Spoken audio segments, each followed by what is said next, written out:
Olá, seja muito bem-vinda, seja muito bem-vindo ao Café de Influência. Aqui a gente discute estratégias para você influenciar comportamentos e criar a transformação sustentável que você busca, mesmo começando do absoluto zero. Meu nome é Mariana Nicolau, eu sou estrategista em mudança de comportamento sustentável e eu atuo nessa área há mais de 10 anos a nível internacional. Bom, como você sabe, a gente está em ritmo de aquecimento para a nossa jornada comportamento sustentável. Então, durante toda essa semana, a gente vai estar fazendo lives de aquecimento para você chegar preparado para a jornada semana que vem. O que é a jornada? É um evento 100% online, 100% gratuito, onde eu vou te ensinar o passo a passo para você influenciar comportamentos e criar a transformação sustentável que você busca, mesmo que você esteja começando do absoluto zero. Então, se você ainda não se inscreveu ou não sabe do que eu estou falando, clica no link da minha bio e se inscreve que ainda dá tempo. Como eu disse, era para esse tipo de live acontecer uma vez por semana, mas como a gente está aquecendo os tamborins para a semana que vem, e eu quero que você chegue a ser preparada e pronta para a nossa jornada, eu selecionei obstáculos importantes, clássicos da jornada de pessoas como eu e você, que trabalham com sustentabilidade, que querem influenciar comportamentos e que afastam a gente do nosso objetivo, do nosso sucesso. Então hoje a gente vai olhar mais um desses obstáculos e a gente vai continuar fazendo esses encontros até domingo, né? A gente vai estar sempre se encontrando às 15 horas. Eu peço desculpas que a gente hoje começou um pouquinho mais tarde, mas está tendo um festival de comida de rua, de food truck aqui na frente. Então, inclusive, se houver algum barulho também do lado de fora, é por conta disso. Mas eu espero que isso não atrapalhe, pelo contrário, que isso enriqueça a nossa conversa. Bom, sem mais delongas, a gente pode dar início à nossa conversa de hoje. E o nosso tópico vai ser: qual é o obstáculo que a gente vai discutir hoje? Vai ser: e se eu parecer arrogante ou invasivo na minha mudança de comportamento, na minha abordagem de mudança de comportamento? Primeiro eu gostaria de trazer, como sempre, um pouco de contexto, né? Da onde que está vindo esse tema? Vocês devem ter visto, para quem já se inscreveu para a jornada, que quando você se inscreve, você é convidado a participar de uma pesquisa. E é uma pesquisa que eu peço, se você ainda não participou, que participe, porque é onde você pode me dizer quais são os seus desafios, quais são os seus desejos, o que você espera da jornada. E eu estou preparando todo o material para ser o mais assertiva possível dentro das suas necessidades, o mais útil possível dentro daquilo que você precisa. E um dos problemas que pintou bastante nas respostas dos participantes, nas dezenas, centenas de respostas que eu já recebi, foi o fato de que as pessoas têm o medo, o receio de parecerem arrogantes ou invasivas quando desenvolvendo e executando uma intervenção de mudança de comportamento. Então elas perguntaram: Mariana, como que eu faço para evitar parecer arrogante? Como que eu faço para evitar parecer invasivo? Eu falei: pronto, esse é um ponto importante para a gente abordar. E aí, arrogante no sentido de querer dizer para as pessoas o que elas devem fazer, né? Querer, às vezes, até parecer melhor do que as outras pessoas, né? Algumas pessoas também colocaram que elas são vistas como chatas, eco-chatas. Mariana, como é que eu evito esse tipo de situação e ainda assim sou bem sucedida naquilo que eu estou fazendo, né? Por outro lado, na questão invasiva, é a questão de invasão de privacidade, de querer determinar o que as pessoas vão fazer, de repente influenciar a escolha das pessoas. Então, essas duas situações que a gente vai tratar hoje. E o que eu sugiro para a nossa conversa, quando eu fui me aprofundar na preparação para hoje, eu percebi, na verdade, são dois problemas relativamente diferentes. Então, eu gostaria de fazer uma diferenciação entre o aspecto arrogância, se parecer arrogante, e o aspecto parecer invasivo. E eu vou esclarecer por quê, né? Por um lado, essa questão da preocupação de ser arrogante ou talvez chato, eu posso botar tudo no mesmo pacote. São situações diferentes, mas a gente pode botar no mesmo pacote. Eu diria que isso é um medo, e um medo natural, se a gente entender que esse medo vem de um determinado paradigma. Que paradigma é esse? Um paradigma em que o engajamento das pessoas é feito de uma forma predominantemente baseada na argumentação racional, querendo convencer as pessoas de como elas devem se comportar, por que elas devem se engajar com a nossa causa, né? Às vezes até um certo maniqueísmo, uma sensação de nós somos certos, as outras pessoas estão erradas, as outras pessoas se sentem culpadas. É sem dúvida uma abordagem super chata, assim, que coloca a gente muitas vezes numa saia justa.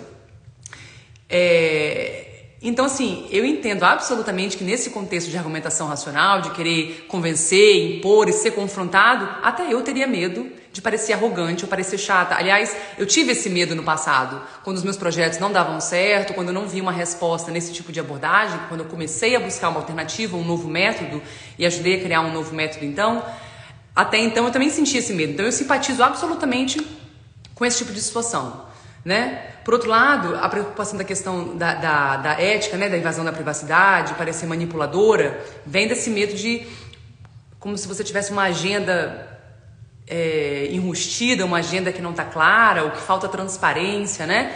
Então, assim, eu vejo que são dois problemas relativamente diferentes. Então, eu proponho que a gente trate eles de forma diferente. Estou entrando no primeiro, tá? Eu até anotei aqui que é como se fosse duas lives em uma, porque eu acho que cada um poderia ser tratado de uma forma diferente. Mas vamos embora, vamos sentar o pau, a gente vai dar conta. E eu acho que são dois temas extremamente importantes para a gente entender da onde que vem esses receios e, o mais importante, como é que a gente pode evitar. E aí eu sem dúvida que com base em um método eficaz e transparente, esses dois medos se dissipam e a gente vai discutir isso hoje. Mariana, eu nunca vou ter desafio nos meus projetos? Não, jamais. A gente está lidando com pessoas, a gente sempre vai ter desafios. Mas existem formas bem eficientes da gente conseguir evitar problemas e essas são, aliás, temas, inclusive na Europa, que vem sendo muito discutido. Então a gente tem aqui a oportunidade de discutir o que está acontecendo de mais recente em outros contextos que aplicam o nosso método, que aplicam esse tópico, que discutem esse tópico, como eles resolvem essa situação. Na questão do medo de ser chato, do medo de ser arrogante, né? Eu disse que esse medo é um medo para mim fundado, eu entendo, e que está muito relacionado ao paradigma de hoje. Qual é o paradigma de hoje? Se a gente parar para pensar, então. Talvez você já tenha ouvido eu falar isso numa outra situação, talvez você já conheça isso, se não conhece, preste atenção em mim e a gente vai se aprofundar cada vez mais nesse assunto.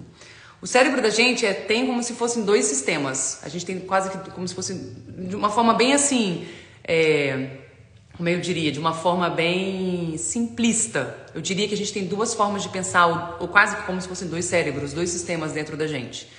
Um que é extremamente rápido, automático, emocional, que é responsável pela maior parte dos nossos comportamentos, que é uma forma de pensar irracional. E o sistema 2, que é um sistema mais lento, mais deliberado, quando você quer resolver um problema importante, né? Que é responsável pela maior parte dos nossos comportamentos mais racionais. E eu costumo dizer que o sistema 2, o sistema racional, é coadjuvante, né? Ele, por mais que a gente não queira admitir, ou que a gente ache o contrário, a maior parte dos nossos comportamentos, das nossas decisões, são tomadas pelo sistema 1, né? Que é esse sistema rápido, automático. Se você parar para pensar, pensa no seu dia a dia, né? Você acorda, você checa o seu telefone, às vezes você até desliga o despertador, levanta, e aí vai, escova os dentes, arruma a cama, se veste. Você vai fazendo o seu dia a dia muito conforme nos seus hábitos já rotineiros, assim, né? Então, ao mesmo tempo, quando a gente tenta pensar em estratégias atuais, assim, de mudança de comportamento, elas focam muito em atacar e em convencer esse sistema 2, que é o sistema racional, né? Com base na argumentação racional. Bom, se a argumentação racional, se o lado racional, né, o sistema 2, é o que é responsável pela minoria das nossas decisões, provavelmente, então, a gente vai estar tendo um problema de comunicação, né? Tentando ter uma argumentação com base na razão, com pessoas em que a decisão com base na razão raramente acontece, né? Talvez só em situações extremas, um grande problema no trabalho, uma questão, né, na família. Então existe aí um choque. Não me admira você não conseguir convencer as pessoas, então, com quem você quer engajar, do seu ponto de vista. Mariana, significa que eu nunca vou ter adeptos quando eu tiver uma abordagem mais racional, querendo convencer, querendo mostrar o impacto, explicar a questão técnica?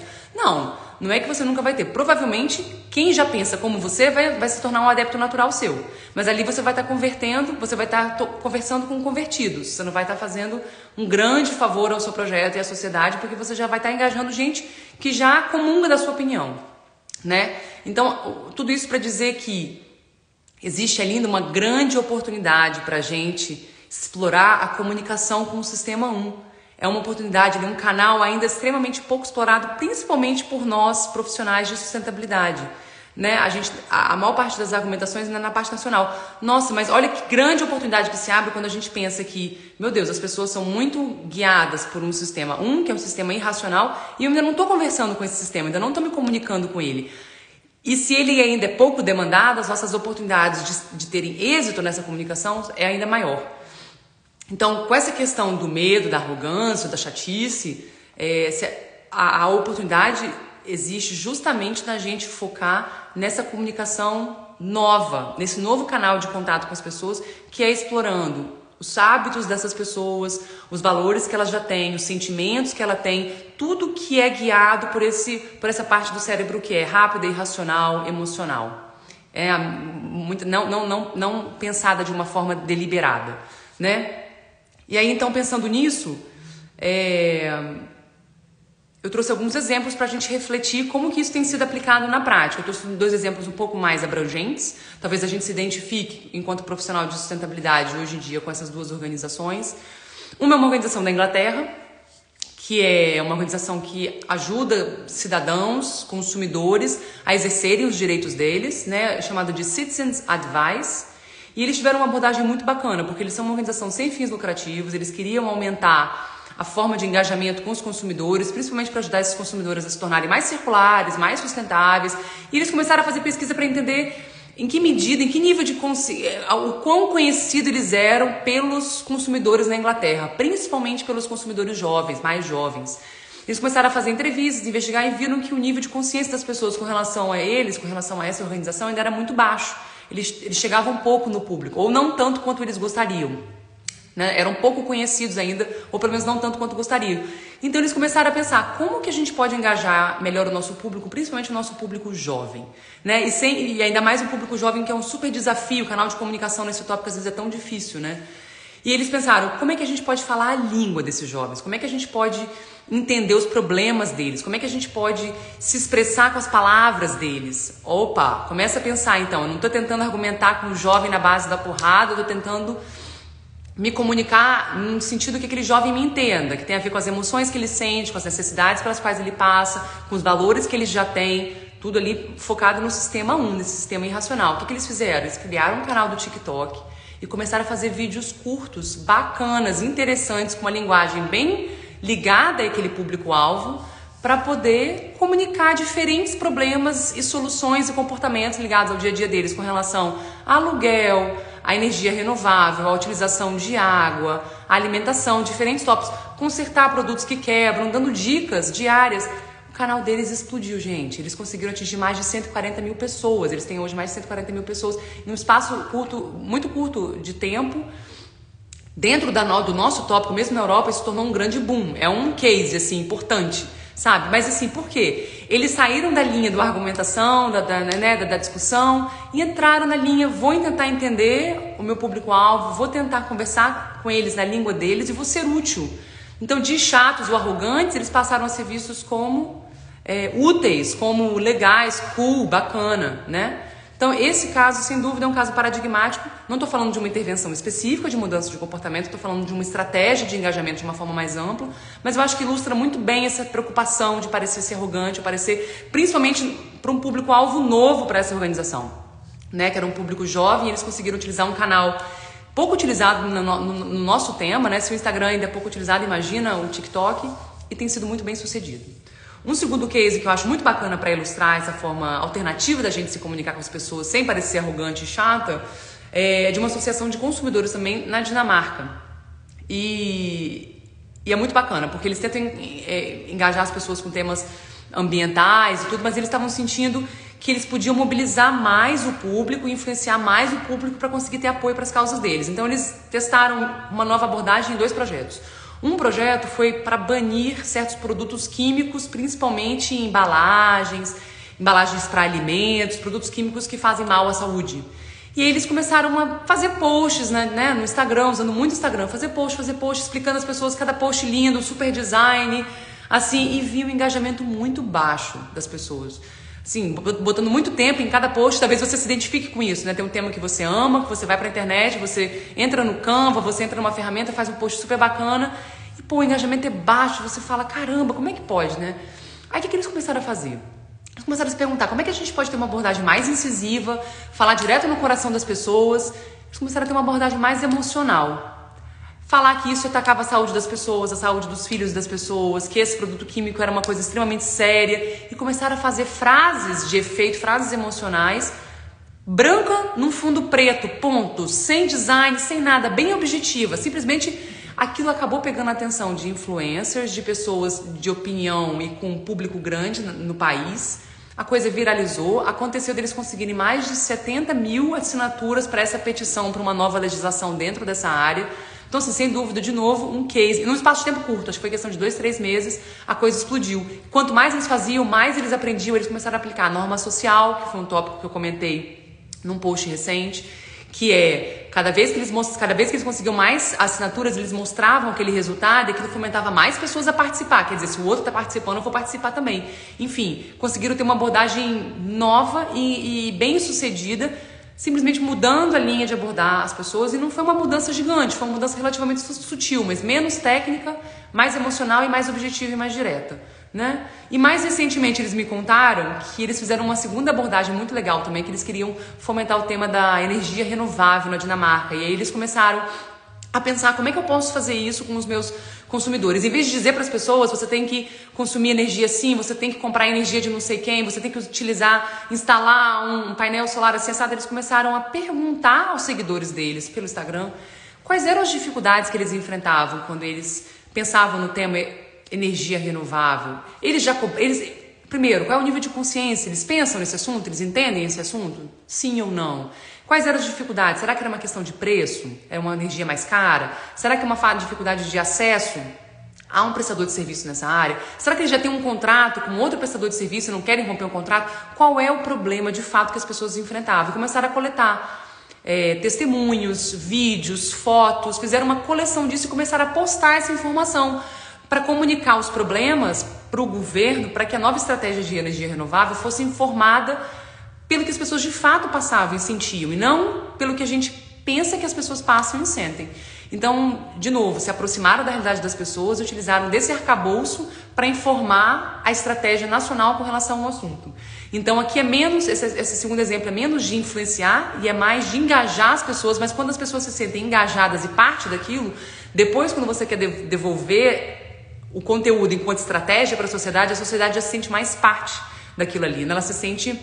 porque ela participou do processo anterior de definição de quais são de fato os problemas, qual deve ser a estratégia para enfrentar aquilo ali. Então tudo isso para dizer que existem diferentes formas de você conseguir se aproximar do seu público e ser bem sucedido, levando uma mensagem significativa e mudando a vida das pessoas, sem necessariamente ser arrogante ou ser chata. Então se a gente começar a pensar especificamente quais são o passo a passo, né? Se a gente tiver que pensar como que a gente faz isso então na prática. Primeiro, focando ainda na questão do medo de ser arrogante ou chato, como é que a gente pode resolver? Como a gente não quer resolver, ou gente errado, como a gente fala, né? É na base da imposição, da disputa racional, da argumentação racional. Espero que isso tenha ficado claro, embora que a gente está passando muito rapidamente sobre o tópico. Não é o nosso objetivo hoje discutir exatamente esse ponto do sistema 1 e 2, e a dificuldade desse tipo de abordagem. Mas para a gente entender que essa é uma forma que a gente não quer. O que a gente quer é entender, primeiro, antes de tudo, entender a nossa audiência, saber pelo que as pessoas passam. Mariana, não tem um recurso, não tem a menor condição nem de entrevistar 5 pessoas. Então vai para o Google e procura, faz a pergunta que você quer saber. Como é que quais são os dados de como as pessoas se comportam com relação a um determinado assunto, com relação a reciclagem? As pessoas reciclam, não reciclam? Em que medida? Né? Se as pessoas não reciclam, por que não? Bota lá, com certeza vai surgir pelo menos um relatório de algum lugar no Brasil, talvez não seja a mesma realidade que a sua, mas algum insight, algum primeiro pensamento que vai te dar uma luz. Como é que as pessoas se comportam? Por que as pessoas elas se engajam ou não se engajam? Quais são as dificuldades reais? Então, assim, se você não tiver recurso nenhum para tentar entender, se aprofundar com a sua audiência, olha minimamente as informações que já existem à sua disposição. Né? E com base nessa informação, um segundo bloco importante da sua estratégia é você aplicar modelos comportamentais, ferramentas comportamentais, para você entender como que você pode ajudar as pessoas a superar essas barreiras que você identificou ou intensificar as oportunidades que você identificou na sua pesquisa de campo ou mesmo na sua pesquisa de Google, né? Na sua pesquisa da internet. E aí, para dizer que as ferramentas comportamentais atuais, elas se beneficiam e empacotam cada vez mais esse entendimento de como que eu posso conversar com o sistema 1 das pessoas, como é que eu posso ser certeiro sem querer ser racional, querer convencer, querer impor, né? E aí, por fim, testar, galera. Tem que testar. Tem que pegar a ferramenta que você escolheu. Mariana, mas ainda não sei, não tenho a menor noção. Então, calma, que quando a gente chegar na jornada, a gente vai olhar com mais calma esse passo a passo. E você vai ter a possibilidade de começar a se aprofundar nesse mundo e conhecer novas ferramentas, novos modelos comportamentais que eu tenho certeza que vão te ajudar no seu dia a dia. Mas o que eu queria dizer é testar. É pegar a sua intervenção e colocar na rua, ver o que funciona. Não tá bacana ainda? Onde é que você pode ajustar um parafuso para você conseguir ver os resultados na prática aparecerem, tá?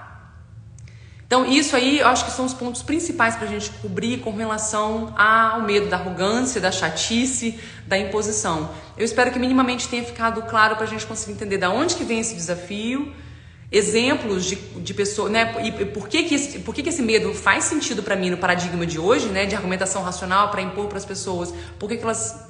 impor, tô exagerando, mas assim, de tentar convencer pelo argumento. Mariana, que você vai diminuir a sua pegada ambiental ou sua emissão de carbono em tanto, e você vai ganhar tantos pontos, e você vai... Tenta me convencer, tenta me ajudar a me engajar com a sua causa, incluir isso no meu dia a dia, tornar isso mais fácil para mim. Eu acho que essa tem sido a abordagem mais atual e mais eficaz. É nela que a gente vai se aprofundar no nosso contato, na jornada, daí pra frente, tá? E aí, passando então nesse passo a passo de a gente conseguir exercitar uma nova forma de se engajar com as pessoas, ou de engajar as pessoas que não pela argumentação racional.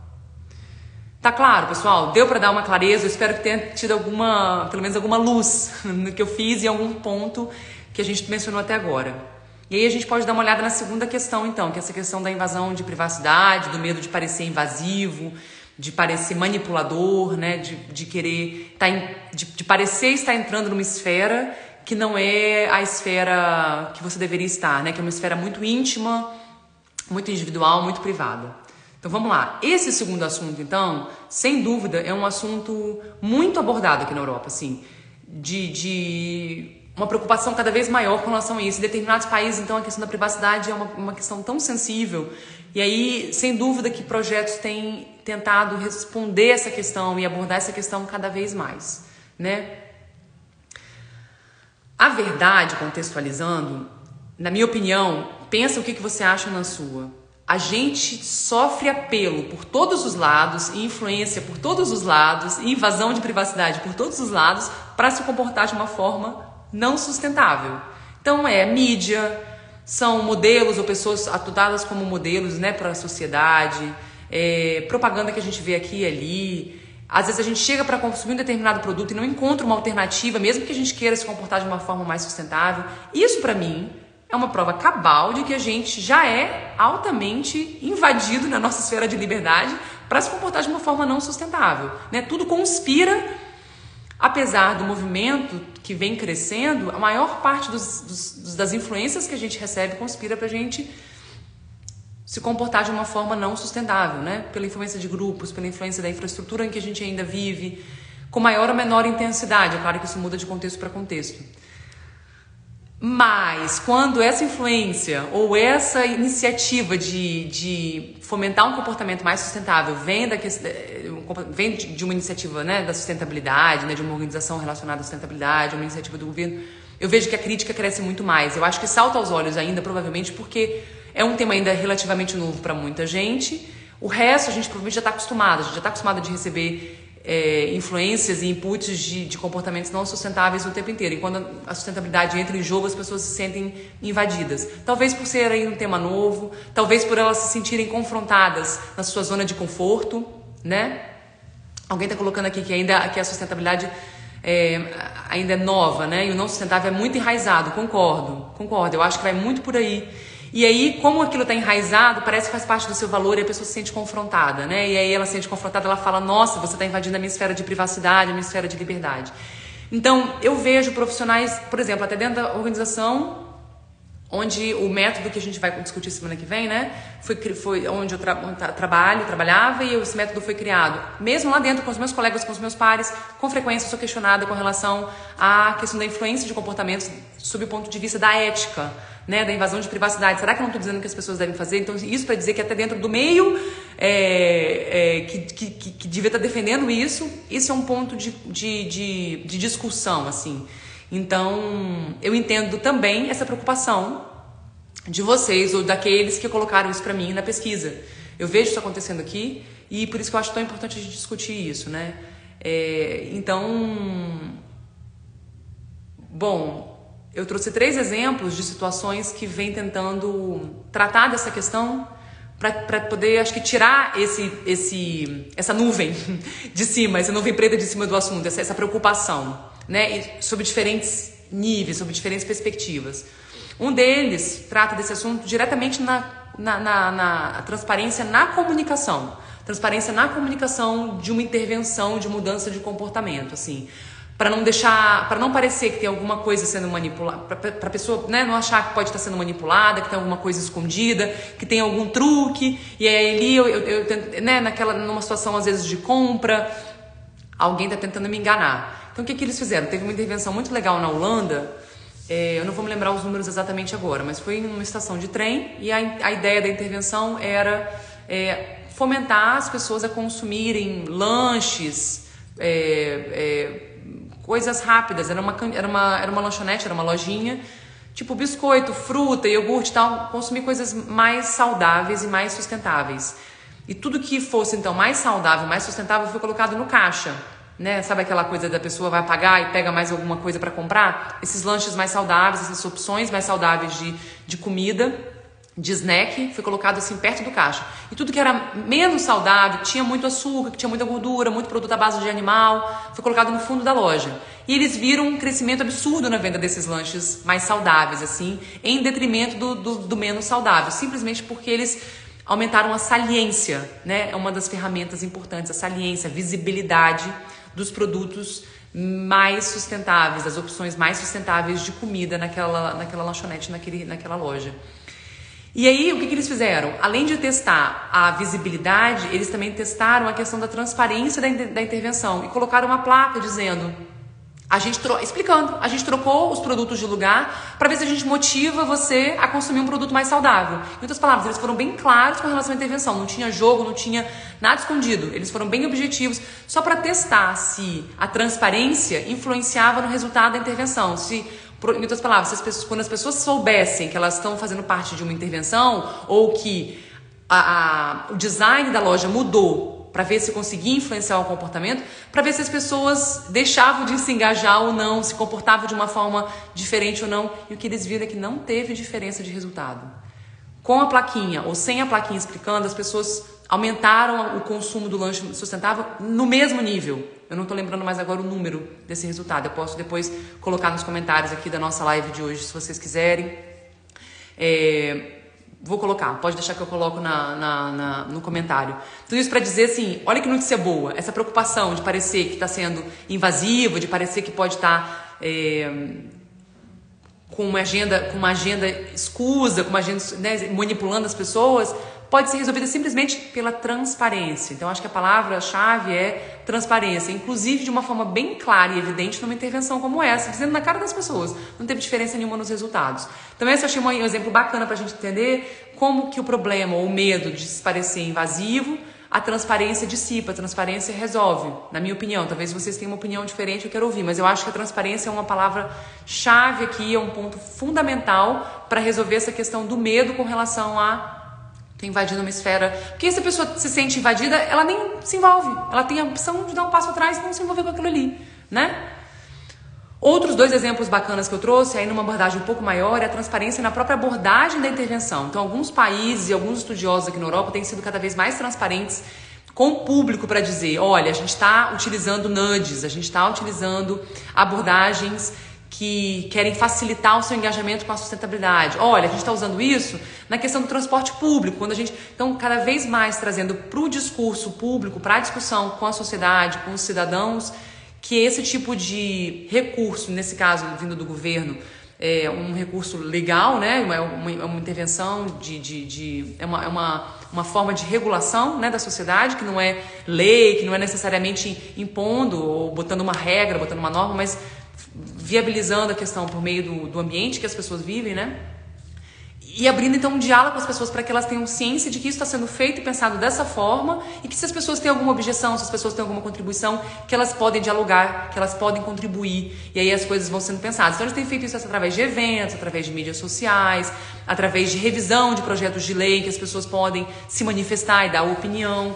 Então, isso tem sido trazido para dentro do discurso público, né? Então, não tem segredo, não tem ninguém pondo nenhuma agenda enrustida. E, inclusive, no processo da pandemia, da Covid, quando várias medidas relacionadas à mudança de comportamento foram aplicadas, isso se intensificou demais. Por fim, eu acho que um terceiro exemplo, e que eu acho super bacana, eu acho que é um desenvolvimento mais recente dentro disso, eu acho que isso pra gente tem um potencial pra gente engajar o nosso público, principalmente se o seu público não for um público de repente gigante, for um público menor, mas eu acho que mesmo se for um público maior dá pra pensar nesse assunto, é envolver o público diretamente no entendimento dos problemas deles, mas também na definição do comportamento que você vai focar e no design da intervenção que você vai planejar e executar. Mariana, o que você quer dizer com isso? As pessoas não são expertas, não tem como eu envolvê-las. Não, muito pelo contrário, as pessoas às vezes entendem o meio delas muito melhor do que a gente. Então a ideia é envolver as pessoas dentro em contextos ou de workshop, ou em contextos, né, às vezes de consultas, às vezes digitais, para entender assim, quais são os queremos melhorar a área tal, então digamos que a área seja mobilidade, né? Quais são que tipos de comportamento você acha que você poderia adotar para você melhorar a sua mobilidade na cidade e adotar uma mobilidade com base em energia renovável, ou menos, né, baseada em carro, em avião. E aí deixar as pessoas contribuírem, darem a opinião delas com relação aos comportamentos. E depois selecionar um comportamento X com base naquilo que as pessoas querem fazer. Então perguntar o que elas querem adotar, o que elas se propõem a adotar. E depois, na hora de desenhar a intervenção, fazer de novo um brainstorm junto com esse grupo para a pessoa entender, para as pessoas contribuírem, ter ideias junto com você de como que isso pode acontecer na prática. Então teve exemplos tanto de problemas específicos. Por exemplo, as pessoas não estão usando uma ciclovia e a ciclovia seria a melhor forma de fomentar o transporte público, né, mais sustentável.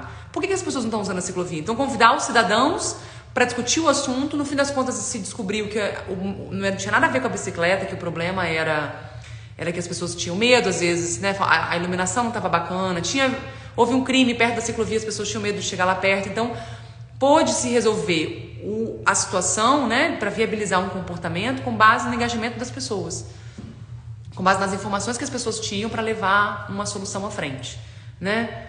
Mas às vezes você pode pensar numa situação semelhante dentro da sua própria organização. Acho que um ambiente de trabalho, por exemplo, em que um novo comportamento, vários comportamentos sustentáveis querem ser fomentados. Você pode pensar até dentro da sua família, se for o caso, mas vamos colocar um ambiente de trabalho que provavelmente é um tipo de projeto muito comum para profissionais de sustentabilidade. Começar o engajamento dentro da própria organização, né? Ou dentro de um próprio órgão do governo, dentro de uma escola. Uma abordagem muito bacana tem sido fazer esse crowdsourcing, fazer esse engajamento das pessoas, primeiro para decidir em quais comportamentos a gente vai focar. As pessoas contribuem. Depois as pessoas ajudam a priorizar, a escolher esses comportamentos. E agora, que ações você gostaria de tomar para poder resolver? E se as ações estiverem sendo pouco ambiciosas, existem formas de você moderar para você fomentar mesmo que as pessoas sejam inovadoras, sejam ousadas, né? Uma incentive a outra. E dessa forma, de novo, priorizar essas atividades. E aí as pessoas se comprometerem com as atividades que elas se sentem mais, com as quais elas se sentem mais tocadas, engajadas, envolvidas, né? Então, de novo, exemplos aí em que a questão da transparência e do engajamento para afastar o medo da invasão da privacidade, o medo de se parecer invasivo, tem sido exercitada e com resultados muito positivos, né? Desde a intervenção específica, que é bem transparente, até intervenções mais abrangentes, também com essa questão da transparência e do engajamento, para trazer as pessoas para o seu lado. E aí, no fim das contas, elas se sentem parte daquele processo, né? As pessoas se sentem, aquilo não vem de fora, não é invasivo, aquilo ali, eu sou parte daquilo. É claro que um processo desse de engajamento, em proporções maiores, de repente até nível de Brasil, né? se torna uma coisa às vezes ambiciosa demais, né? E aí às vezes até custosa demais. Mas como eu disse, tudo eu acho que dá para você fazer, às vezes em situações mais concretas, menores, piloto, para entender e testar e aí desenvolver uma intervenção que possa ser então aprimorada no futuro, mas que tenha por base essa questão da transparência e do engajamento. Então, com relação ao problema dessa invasão de privacidade, definitivamente você não quer partir para uma agenda escondida, uma agenda escusa, você não quer, né, não quer parecer manipulador, você quer buscar trazer para o seu lado a transparência, o engajamento, né? Então, se a gente tivesse que pensar num passo a passo aí, como que você pode viabilizar a transparência dentro do seu trabalho, é você justamente pensar em como engajar as pessoas e ser o mais claro possível naquilo que você está fazendo, o mais transparente possível no que você está fazendo desde o começo, né? A gente não precisa esconder que a gente está fazendo uma intervenção de mudança de comportamento, não tem que ter medo disso, muito pelo contrário, as pessoas se sentem mais envolvidas se elas souberem a verdade e que tipo de instrumento a gente está usando e por quê, né? E aí, como eu sempre tento exercitar com vocês, se puder ter um passo a passo, um passo bem prático, mesmo que pequeno, para você levar de hoje daqui com você, eu diria que você pode pensar com relação à questão do medo de ser arrogante, de ser chata. Será que você pode pensar no seu contexto, como é que você pode entender melhor a sua audiência para você ter uma abordagem mais certeira, falando com esse sistema 1 das pessoas, com essa forma de pensar mais emocional, mais rápida, mais habitual? E com relação à questão da privacidade, é você pensar, será que existe um passo antes da sua intervenção ou antes de querer engajar as pessoas, que é esse passo da transparência, que as pessoas podem ser mais envolvidas ou simplesmente dizer, que você possa dizer, olha, esse projeto, essa intervenção está sendo feita num contexto tal que as pessoas saibam desde o começo o que está acontecendo, sem que elas se sintam manipuladas. Eu acho que essa é a nossa mensagem de hoje. Espero que tenha ficado alguma coisa no coração de vocês, alguma ideia diferente, alguma coisa que você nunca tinha escutado, que abra uma luz, uma porta para você ser mais bem-sucedida nas suas intervenções, de influenciar comportamentos, de criar a transformação sustentável que você busca. Te lembrando que a gente está em ritmo de aquecimento para a nossa jornada Comportamento Sustentável, que vai acontecer na semana que vem. Se você ainda não se inscreveu, corre para o link da bio e se inscreve, que ainda dá tempo. Eu vou amar te encontrar lá. Tem muito conteúdo bacana sendo produzido nesse momento para a gente poder compartilhar semana que vem. E no mais, amanhã a gente se encontra de novo às 15 horas para mais uma live, para a gente explorar mais um obstáculo que a gente tem que tirar da sua frente para te colocar mais perto do seu sucesso, do seu êxito. Muito obrigada, até amanhã. Tchau, tchau.